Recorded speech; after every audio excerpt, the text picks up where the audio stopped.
Halo semuanya, bismillahirrahmanirrahim. Assalamualaikum warahmatullahi wabarakatuh. Alhamdulillahirrahmanirrahim. Pada kesempatan kali ini kita masih diberikan kesehatan serta kesempatan sehingga bisa melaksanakan pembelajaran pendidikan Pancasila dan kewarganegaraan. Setelah minggu lalu kita sudah belajar mengenai ATHG. Masih ingat kan? Ancaman, tantangan, gangguan, dan juga hambatan. Untuk minggu ini kita akan mulai belajar sesuatu yang baru lagi. Namun sebelum kita memulai pembelajaran pada kesempatan kali ini, alangkah baiknya kita berdoa menurut agama serta keyakinan masing-masing agar pembelajaran pada kesempatan kali ini bermanfaat bagi kita semuanya. Berdoa dimulai. Selesai, silakan disiapkan terlebih dahulu buku tulis, buku cetak, dan juga alat tulis kalian. Catat atau garis bawahi sesuatu yang penting dan jangan sungkan apabila ada yang belum mengerti silakan tanyakan ke Pak Andi melalui WA pribadi atau melalui grup WhatsApp kelas masing-masing. Dan untuk pertemuan kali ini kita akan belajar mengenai ancaman di bidang ideologi, ancaman di bidang politik, ancaman di bidang ekonomi, ancaman di bidang sosial budaya, dan ancaman di bidang pertahanan serta keamanan. Jadi langsung saja kita mulai pembelajaran pada kesempatan kali ini. Bentuk-bentuk ancaman di berbagai bidang. Yang pertama kita akan mulai dari ancaman di bidang ideologi. Kalau kalian perhatikan gambar yang ada di layar kalian, ancaman di bidang ideologi yang sangat dan paling sering mengganggu di Indonesia adalah terkait dengan paham komunisme dan juga paham liberalisme. Tapi sebelum itu kalian harus tahu apa itu komunisme dan apa itu liberalisme. Yang pertama kita akan bahas komunisme itu merupakan paham yang lebih mengedepankan kepada kepentingan umum daripada kepentingan pribadi maupun golongan atau kelompok. Pada ideologi ini itu menganut bahwa alat-alat produksi, alat-alat modal, serta tenaga kerja dan lain-lain itu dimiliki bersama.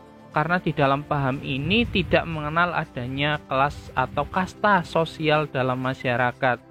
Juga kebanyakan di sistem ini itu menganut sistem ateisme atau tidak mempercayai adanya agama. Yang kedua adalah liberalisme.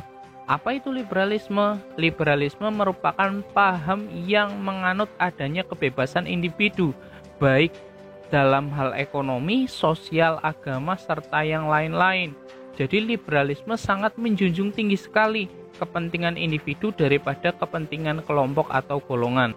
Sebetulnya ideologi-ideologi tersebut baik komunis maupun liberalis itu memiliki keunggulan serta kekurangannya masing-masing. Namun seperti yang kalian ketahui, Indonesia tidak menggunakan kedua ideologi tersebut. Kita masih kukuh menggunakan ideologi Pancasila. Di negara kita masih ada gotong royong, kita masih ada kebersamaan seperti mungkin komunis, tapi di negara kita juga ada kebebasan individu. Namun kebebasan yang kita miliki adalah bukan kebebasan yang semena-mena, tapi adalah kebebasan yang bertanggung jawab. Kemudian yang kedua ada ancaman di bidang politik.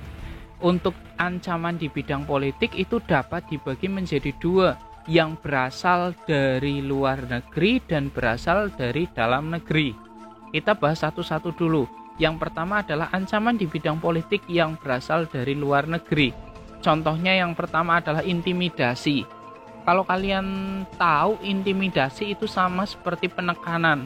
Kemarin nih, beberapa bulan yang lalu, itu negara Prancis pernah diintimidasi oleh beberapa negara di dunia. Bahkan beberapa negara di dunia itu memboikot produk-produk dari Prancis karena alasan presiden mereka yang kontra terhadap Islam. Kemudian yang kedua itu ada provokasi.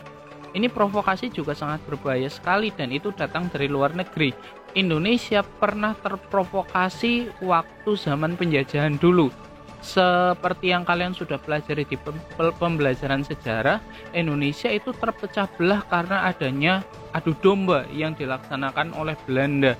Itu salah satu bentuk provokasi yang dapat mengancam di bidang politik. Kemudian Yang terakhir ada yang namanya blokade politik. Lah ini sangat berbahaya sekali juga, karena contohlah negara atau daerah Gaza di Palestina. Negara itu atau daerah tersebut pernah diblokade politik oleh Israel, sehingga tidak bisa orang keluar masuk sembarangan, barang keluar masuk sembarangan dan segala macam. Jadi mereka seperti terisolasi di tempat tersebut. Itu merupakan ancaman bidang politik yang berasal dari luar negeri. Sedangkan ancaman politik yang berasal dari dalam negeri, contohlah ada pengumpulan massa yang tujuannya adalah untuk menumbangkan pemerintahan yang berkuasa. Lah ini sedang terjadi di negara Myanmar. Di negara Myanmar itu sedang terjadi adanya penggulingan kekuasaan yang dilakukan oleh militer, dan itu dilakukan oleh warga Myanmar sendiri. Dan juga bentuk-bentuk ancaman lainnya seperti adanya separatisme dan juga adanya pemberontakan-pemberontakan lain yang dapat mengancam pemerintahan di suatu negara. Yang ketiga adalah ancaman di bidang ekonomi. Di antaranya Indonesia akan dibanjiri barang-barang dari luar negeri. Itu sudah konsekuensi karena kita sudah memasuki pasar bebas yang tidak terkendala dengan adanya batas-batas wilayah negara. Yang berikutnya adalah perekonomian Indonesia apabila pemerintah tidak dapat mengatasi, itu akan dikuasai oleh pihak asing atau investor. Kemudian adanya persaingan bebas. Lah ini juga yang akan menyebabkan timbulnya kesenjangan sosial yang tajam. Kemudian sektor ekonomi rakyat yang bersubsidi, contohlah seperti koperasi dan juga yang lain-lain, itu akan semakin berkurang. Dan yang terakhir adalah pertumbuhan ekonomi jangka panjang di Indonesia akan sangat buruk.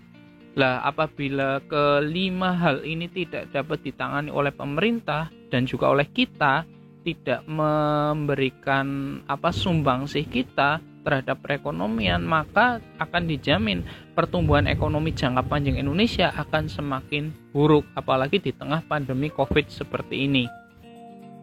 Yang keempat, ancaman di bidang sosial dan juga budaya. Yang pertama, kalau kalian amati gambar nomor 1, itu adalah munculnya gaya hidup konsumtif. Apabila kita itu mengikuti tren, mengikuti keinginan kita, apapun pasti akan kita beli.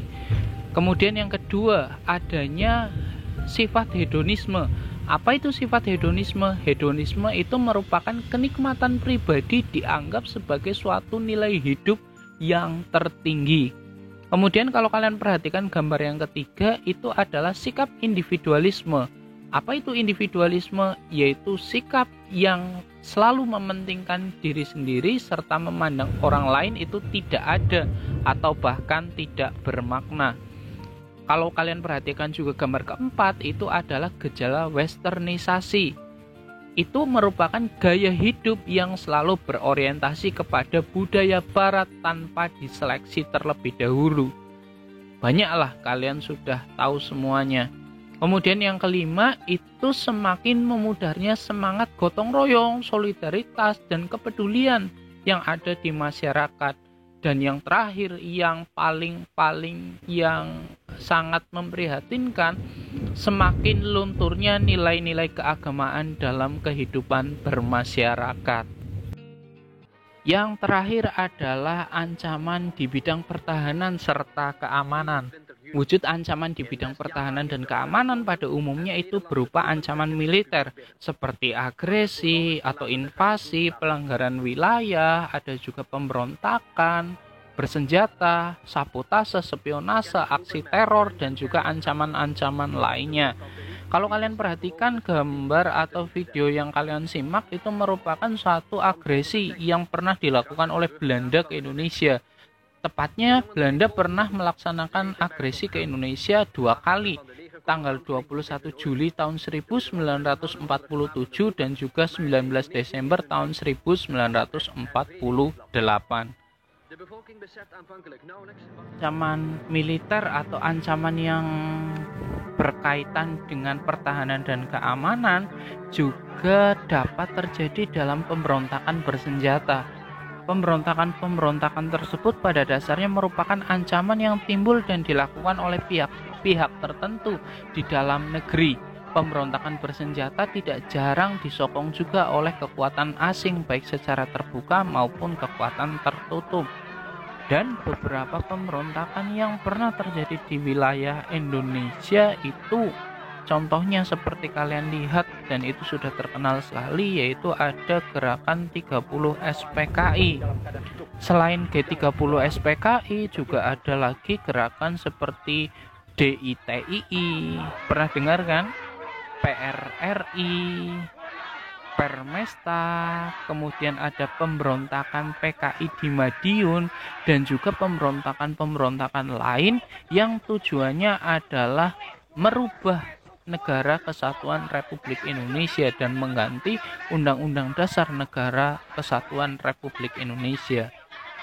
Itu ya materi yang dapat saya berikan pada kesempatan kali ini. Sebetulnya saya ingin menjelaskan lebih panjang dan juga lebih detail, tapi karena kalian tahu keterbatasan waktu, kalian juga kasihan terkait dengan kuota dan lain-lain, maka saya persingkat. Lah, untuk tugas pada kesempatan minggu ini, silakan kalian analisis menurut kalian ancaman di bidang apa yang paling berpotensi mengancam persatuan dan kesatuan bangsa Indonesia. Ya, ancaman di bidang apa menurut kalian? Kemudian berikan alasan kalian terkait dengan jawaban itu. Nah, itu materi yang kita pelajari pada kesempatan kali ini. Silakan untuk penugasan bisa dikirimkan melalui forum Google Classroom masing-masing, atau yang tidak memiliki kuota bisa dikirimkan melalui WA pribadi ke Pak Andi. Sekian, terima kasih, dan sebelum kita akhiri, marilah kita berdoa menurut agama serta keyakinan masing-masing. Berdoa dimulai. Selesai. Semoga kalian selalu diberikan kesehatan, tetap jaga kesehatan, dan juga semoga selalu dalam lindungan Tuhan Yang Maha Esa. Billahi taufiq wal hidayah. Wassalamualaikum warahmatullahi wabarakatuh.